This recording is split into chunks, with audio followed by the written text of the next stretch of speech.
Chers parents, chers élus des appels, une année scolaire très particulière se termine. Elle a été pleine d'incertitudes et nous y avons vécu 2 périodes de confinement compliquées. Nos enfants ont été en cours parfois à mi-temps, parfois pas du tout, et nous avons dû les accompagner avec beaucoup plus de difficultés que l'an dernier. J'ai une pensée particulière pour tous vos enfants étudiants, pour qui 2020-2021 a été une année très difficile pour beaucoup. Cette année scolaire se finit encore de manière inattendue, car les traditionnelles fêtes de fin d'année n'ont pas pu se tenir de manière habituelle en raison des contraintes sanitaires indiquées par les autorités. Comme vous le savez, les kermesses en position debout ne seront autorisées qu'à partir du 1er juillet.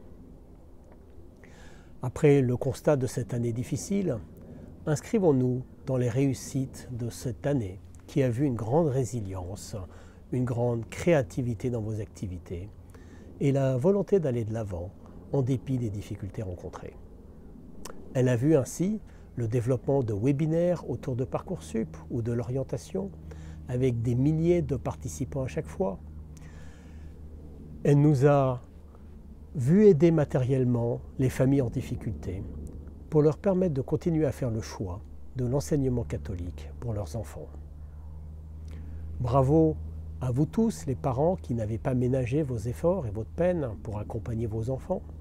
Bravo à tous les membres des communautés éducatives, aux chefs d'établissement, aux enseignants qui ont accompagné tous nos enfants dans des conditions qui n'ont parfois pas été faciles. Bravo à tous les élus et à tous les bénévoles des conseils d'administration des appels qui ont su faire preuve d'inventivité pour continuer à créer du lien et à accompagner les parents pendant toute cette période. Alors, en cette fin d'année, je forme 3 vœux. D'abord, un vœu de repos, pour que chacun puisse se reposer en famille pendant cet été et puisse bénéficier d'un temps de retrouvailles familiales afin de recharger les batteries du mieux possible. Ensuite, je souhaite que nous puissions reprendre en septembre le plus normalement possible. Et j'ai bien conscience que cela reposera également sur la responsabilité personnelle et collective de chacun pendant l'été. Enfin, je souhaite à chaque personne engagée dans la vie de sa communauté éducative de pouvoir le faire en 2021-2022 avec moins d'incertitudes et moins de ruptures que cette année. Ensuite, je voulais vous partager une nouvelle initiative qui concerne le prochain congrès de l'appel prévu à Nice en mai prochain. Sachez que ce sera le premier congrès où toutes les sessions seront retransmises en direct afin de permettre à chacun d'entre vous d'accéder à toutes les réflexions qui y seront tenues.